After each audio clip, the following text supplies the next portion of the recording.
I I have. was here for Crisis on Two Earths. There you go. That's where I remember you from. Hello. We're from Whedonopolis, so Excellent. a very Whedon-centric site across Whedon. So I have a couple questions about that. Okay. First, of course, Summer Glau is in this one, and Christina Hendricks is in your next one. Do you pick the Whedon people to come to your thing, or do they contact you? I'm just curious. Usually I go to them, okay. But Bruce and I both. Bruce turned me on to Firefly. I had never seen Firefly when it originally aired, right. And he lent me, I think, the DVD set, and I watched it, and I was astounded at what an entertaining, wonderful piece it was as a whole. And there was really not a weak link in the entire cast. And so I think I'm down to maybe there's one or two actors on that project, on Firefly, that I have not hired yet.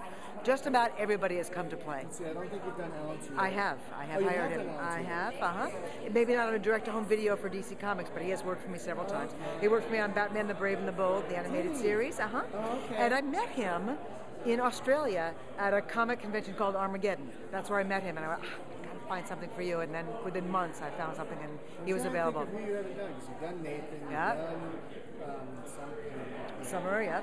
And I was going to ask about Summer. She had not really done much voice acting. And the thing is that you always look for a good actor first and foremost. Okay. And then the microphone technique can be taught. Mm-hmm. And the specifics of animation can be taught. What you never know is if the energy is going to come up to what you need for animation energy, because some people who have only ever worked on film and television, they work very small because they're used to this camera, very close and dealing with them. Many stage actors translate well into animation because the energy is about the same. Oh, I see. But Summer, it was a very quick study for Summer. And what's cool about the character and the way the arc is, when we meet her, she's brand new on the planet, doesn't speak the language, doesn't know anybody, really nervous, small and little. Right. As the piece progresses, she becomes more and more confident. She finds her cousin, not just another Kryptonian, but her cousin. He takes her under his wing. The Amazons take her under the wing, and then she is taken away and kidnapped by Darkseid and brainwashed. So she becomes. So Summer got the chance to, as an actress, in the piece, get more and more confident as she just plain did more work. Any of us, you never golfed before. The more you golf, the better you get it. The more confident you get at it. She just got more and more confident, and it worked with the character. It was the character arc and the actor's arc worked well together. Was she nervous? Sure. I don't know that she would say that because she's so sweet, and actors don't really like to say that. But anybody who's never done it before, the unknown is always scary. Right. But my job is to make her comfortable and make sure that she feels like she's in an environment where she can explore and play and act and do her thing. And I just sort of gently move her along. And the thing that I'm not afraid to do is to do a performance for them that is so much broader than what I need them to do, that they feel like, okay, if I go that big, if she says it can go that big, they'll never go that big. They'll always go about half as big, which is what I need, so I go farther. So that, and that's like with the sillier cartoons that I make too. I make a complete ass of myself, so that the actors feel like, okay, good, I can make a jerk of myself, and it's okay. And then they get freed, and then it's freedom and pleasure. So you had a lot of veterans on this project. I did. Tim and Kevin, but you also had Ed Asner, who's done tons of animation. I love him so. Yeah, he's wonderful. But you also had some movies like Summer and Andrea Romano, who hasn't done a lot of voice work either. I love him, but he hasn't done a lot of voice work.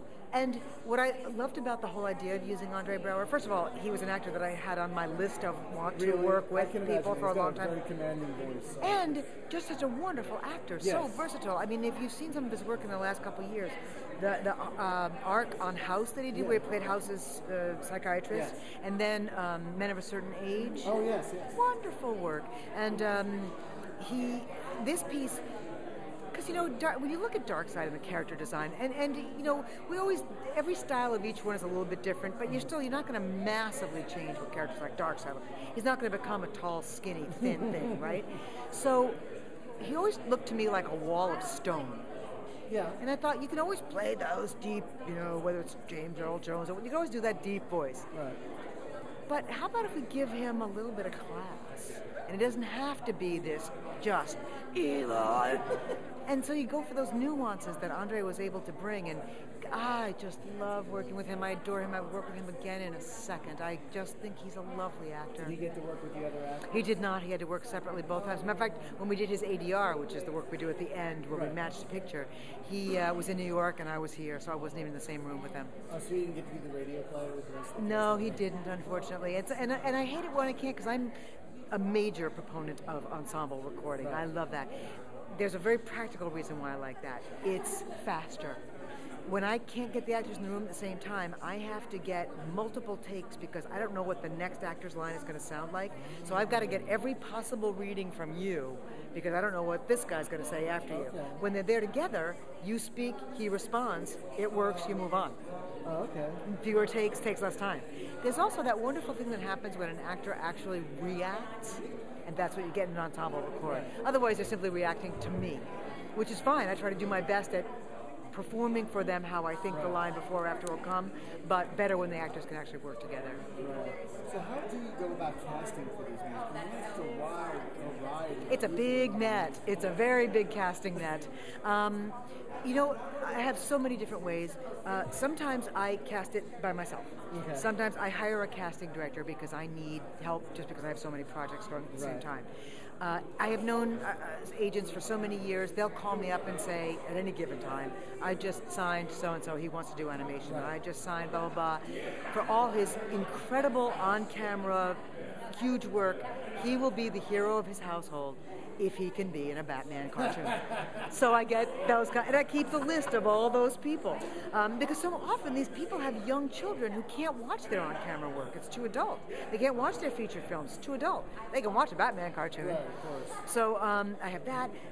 I have people, I keep a list for years and years and years of people I want to work with, and I'll find something for them.